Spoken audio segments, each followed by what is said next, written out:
going on, guys? This is Antoine Little. I'm going to hit y'all back up with this 1-2 punch. What we're going to do now is to review over The Curse of llorona. I hope I got the name right. Overall, I want to do it regular style review. I'm not going to do a mudded style. I'm going to explain the reason why I'm not going to do a mudded style.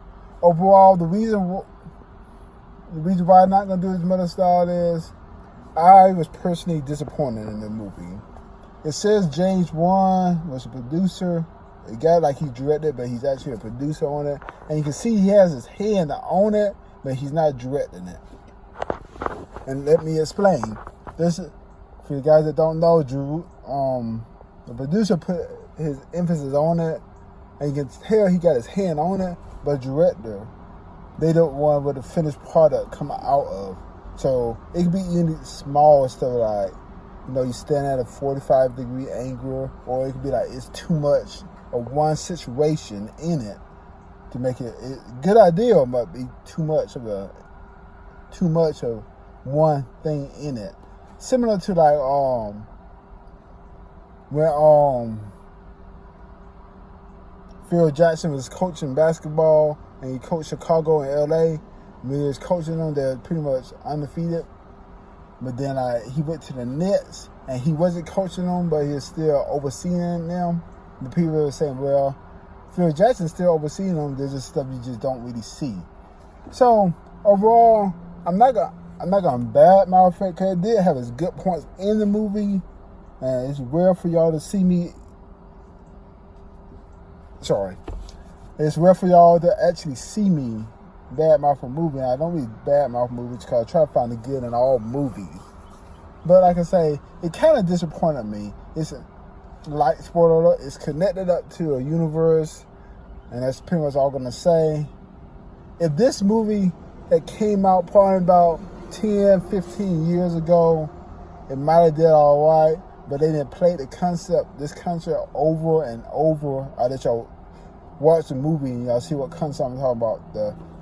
This concept over and over and over again.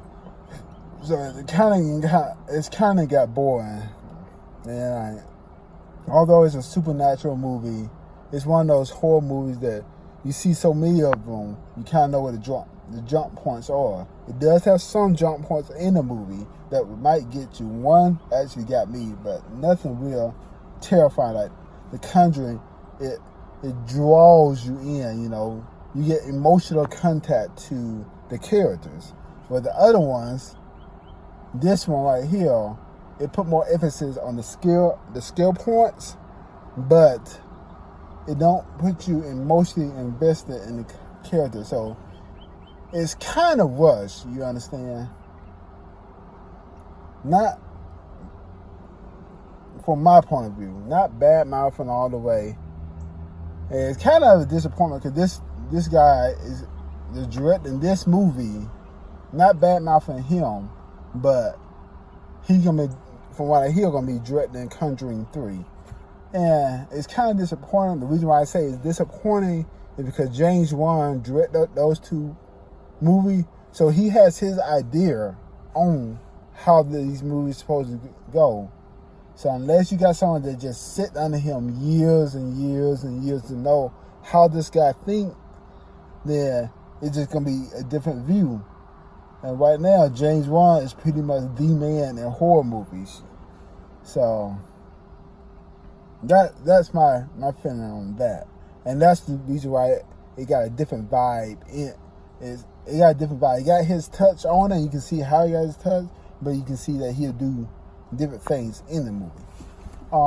The movie takes place, typical movie, his family moves into somebody or it get associated with somebody and the curse comes upon them. This movie is actually based upon folklore I heard from, I think it's like a Mexican folklore.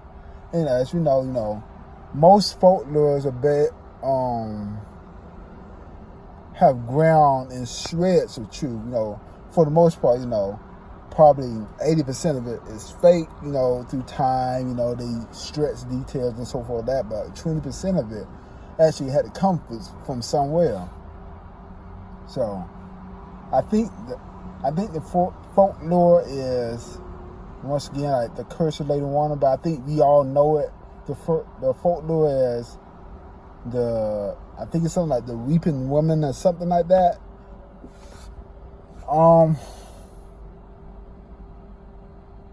It takes place, this woman, she's a caseworker with her kids just after a marriage.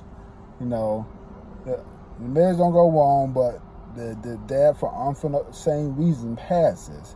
It probably, once again, tied up into this universe. It didn't really expand, but my guess is it tied up into this universe some kind of way. They learning to deal with the situation, and that's pretty much how you kind of get into the character. You know, for one thing, you know, I tell you one spoiler, she kind of badmouthed one of her co-workers, and then that co-worker later on in the movie has a very powerful decision to make over her life. Yeah. So that lets you think, you know, don't ever take nobody for granted. Don't make fun of nobody, because you never know. You might think they're not there and ain't gonna hurt you today, but later on in life, who knows, that one person could either save your job career, could save your life, or because you've been making fun of him, or you underestimated him, you didn't give him his respect, him or her respect, you don't know. You know, they might put that thought in their head, and that one thought might cause you severely. And that's pretty much it for what I can say for this movie. Overall, it did keep my attention, but like I said, I was disappointed in this movie. Would I see it in the movie theater? Nah, it's not worth you going to see it in the movie theater. Not even if you read it or a horror fan. That's pretty much how much it really disappointed me. I know it's got a 6.5 on Internet Movie Database. I think it's somewhere around 32 in Rotten Tomatoes or something. Horror movies never really get that big of high rating. Every now you see one like Conjuring and Insidious, once again by James Wan or Stephen King. Someone that just study up on horror movies to know how to draw their people in, a culture for one people. That's another thing. This movie actually deals with a different culture, and not just black and not just white. For the basis in this movie, it's more Hispanic lore. So that was actually cool, you know, to see him just stop doing like the basic, you know. Most of the time in this movies now you see white, black, Hispanic, maybe Asians in horror movies, you know, stuff like that. But to just take it from another lure, you know, they got all kinds of lures out there. I heard of lures from, what's the name of that? Jewish lure. They got a lot of lures, and they got Indian lure. Now you see some of the movies that doing like that. Like Pet Sematary is based off of Indian lure. But that's actually cool to see like different nationalities. You know, you get to see in their culture. You know, always the movie gonna boost it up and so forth like that. But you get to see some of their culture too. You know. So overall, like I said, this movie had its high point. It had its low point. It kept my attention. I would recommend that you see this movie on DVD, not in the movie theater. So overall, my overall movie review for this movie is I give this movie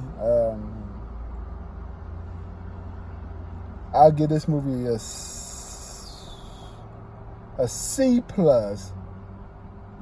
If I had to give it 10 being the worst, 10 being the best, 1 being the worst, I'll probably give it a 5.5. You know, it's not terrible, but it catch your attention too, you know. It's not the best because, like I said before, they use certain concepts over and over and over again, you know.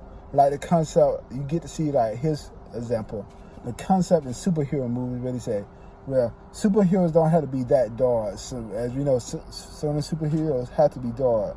And as you can see, Marvel is starting to, you know, they on top right now. I say Marvel on top right now. Marvel is starting to get out of the real light characters and go to more darker things too, like Civil War, Infinity War, Endgame. These are, you see how you watch the movies from the past and see how they joking around how light and fluffy he is. They still got movies in there that real light and fluffy, but the main movies they dealing now are starting to get more of a darker theme. That's why you're getting to see, in my perspective, from what I see, that's why you get to see these DC movies.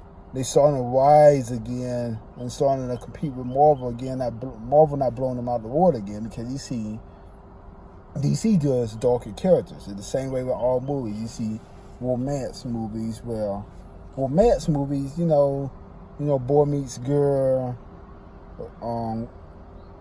You get to see concepts where Prince Charming meets damsel in distress. But now, I think I saw a movie the other day where this man was dirt poor and met a queen, and the family didn't want them to get together, but they actually got together and on a happy note. So I mean, now you get to see like different concepts in movies that make stuff, you know, more interesting. That's for me. That's what I like to see. And are you taking a risk doing this stuff like that instead of doing the same as always? Yeah, you're taking a risk. And you're going, but anything, you know, it's going to either pay off real big or it's going to falter real big. You got to make sure the juice is worth the squeeze, I think the saying is. So other than that, I give this movie probably I give the movie a C+, a 5.5 overall. God bless now, forever. Peace.